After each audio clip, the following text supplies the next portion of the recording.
All right, hey man, I'm just gonna walk through this quick overview, and it's just gonna be I talk quick, so you can watch as many times as you want. I took about 40 slides and condensed them down, so we're just gonna start here. What is a HECM? It's a home equity conversion mortgage. That's what its definition is. It is essentially just think of it as a HELOC on a house. So just like a home equity line of credit on well, you get it like a Veridian or a bank, but it has some unique features to it. So it is in the first position that loan negatively amortizes. So you don't have to make a payment if you don't want to. It just will increase the loan amount. Now, the available funds in that account, so say if they give you access to $100,000, that actually grows. So we can get into that, the line of credit feature. It's backed by the house. So you're actually, the borrower itself, they're not going on with a credit report showing that there's a lien against the property. The house is actually the collateral piece that qualifies for this loan.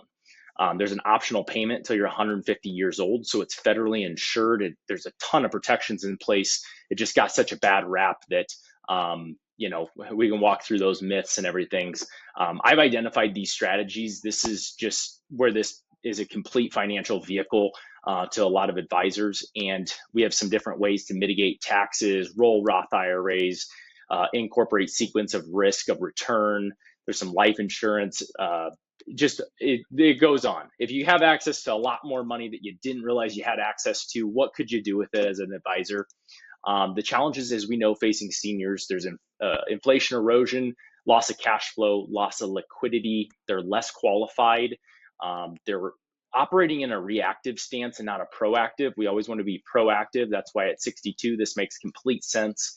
And it's just not the most efficient vehicle having a paid off house. The house is a dead asset, and so it's not really working for you. That reverse mortgage myths we've all heard, they're just all not true. So the bank doesn't own your home. The heirs don't get stuck with the bill. It's definitely not the loan of last resort. Some of our mid to high net worth people are utilizing the heck out of this product. The I might outlive the HECM. You're probably not going to outlive 150 years old. And HECMs are expensive, just like anything you purchase. What's it compared to? So this is all academically researched. This isn't just sales guy talk, but you look these guys up. They have shown and proven how HECMs can really perform. Some of these models, the Monte Carlo simulations, all of them have shown that you have a higher net worth and you extend the retirement duration when you incorporate a reverse mortgage versus just completely ignoring the home equity. So the question is, do reverses erode home equity? Take a look at this example. So if the home value is 400, it's appreciating at 3%. That's a $12,000 positive. Now you have a loan balance of 100,000. It's negatively amortizing at 5%. That's a $5,000 accrual. So you have a net positive of about $7,000. So in this case, you'd have to have almost a 12% interest rate to start losing that equity. Now, just some illustrations. I made this whole entire PowerPoint because this is how I visually think and see it. But this is just a traditional 20% down, 30-year fixed, and that's kind of how I visualize it. And over the 30 years, you pay that thing off. Now, with a HECM, the mechanics, you can work in a couple different ways. You can either try to just replace the current mortgage, or maybe they have a paid off house and you're actually getting them this line of credit that we speak of. So the benefit of this first setup is that you essentially remove the mortgage payment for the rest of their life, and you replace their 30-year fixed mortgage. Maybe they're 72 years old, and we give them a reverse mortgage for about 40% of the value of the property. They retain the equity in the property, but they just now have a reverse mortgage where they can make the payment if they want to, just like they have been, or they just stop making the payment for the rest of their life. The benefit to you guys as an advisor is the misdirected funds. Why are we putting money into a house that's a dead asset? They're 62. They don't need to make that payment anymore unless they want to. And there's definitely reasons that you could want to, and I can always walk you through those. But eliminate a monthly payment, let's say of $1,500 a month for all of your clients, and you guys have 50 seniors that you're looking to eliminate those payments. That's $75,000 a month in misdirected assets under management. There's a $900,000 per year more assets under management just by reallocating those funds. Now, maybe you guys take them and do something with them, but maybe the people just have another $1,500. They can live a little bit better of a life. Not my call to make, but that's the kind of the logic. Now, we can talk about this line of credit, and let's just say somebody has like a paid off house, it's free and clear. And with a reverse mortgage, the older you get, the more money or the higher amount of accessibility they'll give you. It's called a principal limit factor. I just call it like a line in the sand. So we'll go back to that 72-year-old. They might get a line of credit for about 40% of their home's value. Now, the interest rate and the age are the two things that kind of dictate this line in the sand. But that will give them a line of credit on day one that they have access to. Now, I did put a little red bar in there because if they want to not pay for this out of pocket, they'll absorb some of the some costs because nothing's free. So that's kind of how it visually looks at least in my brain. Now, the power of this line of credit that they just opened is that it grows. And you can see, yeah, they do have a loan balance that's kind of growing as well, but this line of credit is exponentially growing and it's tax free. So keep that in mind. And if you start maybe at age 65, you have a $150,000 line of credit and it's just cranking away. By the time they're 95, they might have $800,000 sitting there that they could liquidate. And it's a beautiful thing. And this is kind of how I visually see it in my head as well. So the equity's kind of growing in the house, the line of credit's also growing, but the debt's kind of growing too. So we want to respect all those factors. Now, let's just say the housing market crashed or appreciation was completely flat. It is completely irrelevant to this reverse mortgage because if the market goes down, this line of credit is going to increase no matter what.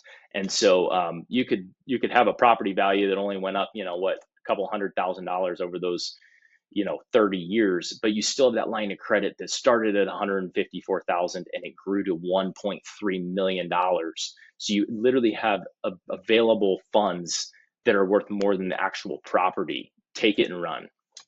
So I say high rates can be sexy. This is just saying that, in a high rate environment like we're in now, you're actually getting a 7% return. So if you are, you have a line of credit open, don't be scared of that. That's actually a true benefit. My mom's actually looking out of rolling out of some of her annuities and just paying down her mortgage because this makes a lot more sense than to put it into an annuity and tie it all up. So when you compare and contrast the line of credits, I'll let you pause this or whatever you want to do, but it's just comparing it to a traditional home equity line of credit. It's a game changer. There's no required payments. You can't get it shut off, and the qualification's a lot easier for that than maybe if you're in dire needs and you're 72 and you can't qualify for something. So it's a little bit better of a product if that line of credit is something that somebody's seeking. There's no repayment required. It's instant, no approval, your terms. It's very similar to like a whole life policy, if I'm understanding them correctly. So it's a good just standby option, which this is a good illustration of the sequence of risk of portfolio preservation kind of strategy. This just compares, if you had a $200,000 IRA and it grew to $1.15 million. And in these down years, just 3 down years, instead of pulling your $12,000 distribution from the IRA, you seeked out a HECM, and yes, it cost 20 grand or whatever the amount was for this. We used a round easy number, but instead you just pulled out the 9,600 because you're not taxed on it. So you pull out a little bit less. And in those 3 down years, you actually go from having $918,000 in that IRA, if you wouldn't have touched the home equity conversion mortgage, to having an accessible $1.9 million between the IRA value, which is actually higher, and you also have a remaining line of credit that's been growing in the background of $749,000. You've literally doubled their liquidity. Now, keep in mind, there is a little bit of a loan on that, but who cares when you got $1.9 million available? It's just $100,000 to buy that accessibility. And we all know that the small impact makes a huge, small interest rate change makes a huge impact. So that withdrawal rate, if you can just kind of minimize that, we can extend that longevity for that senior.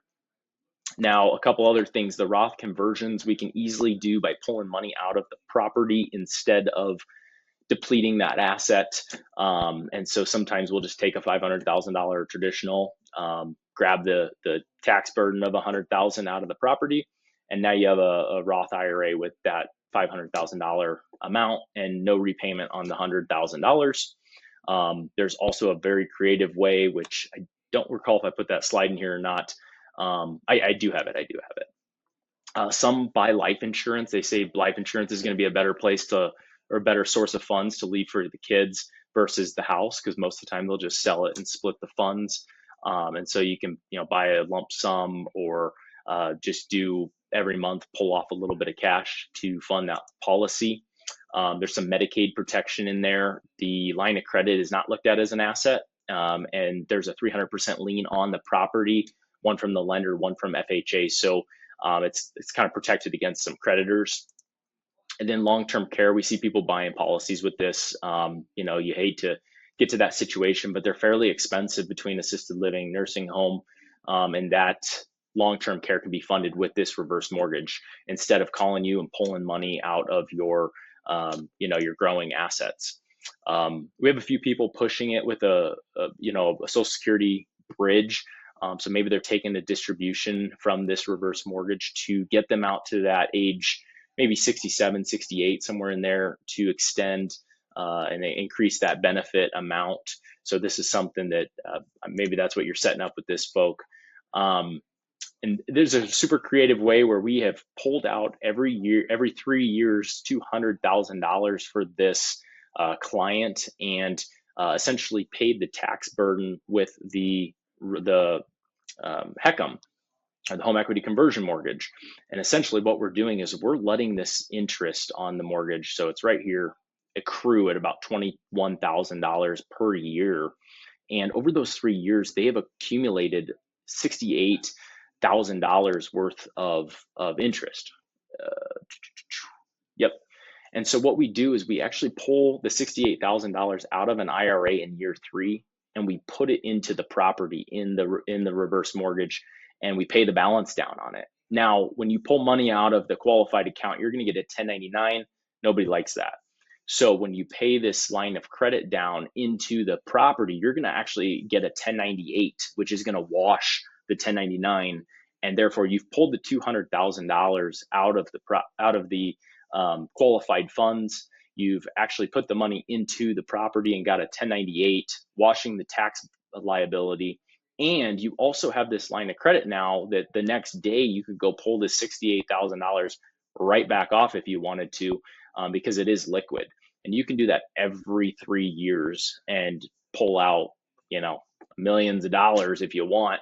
And this is just something that we did for kind of a higher end client. They're buying an $852,000 property and put a HECM in place. Just try to utilize that strategy.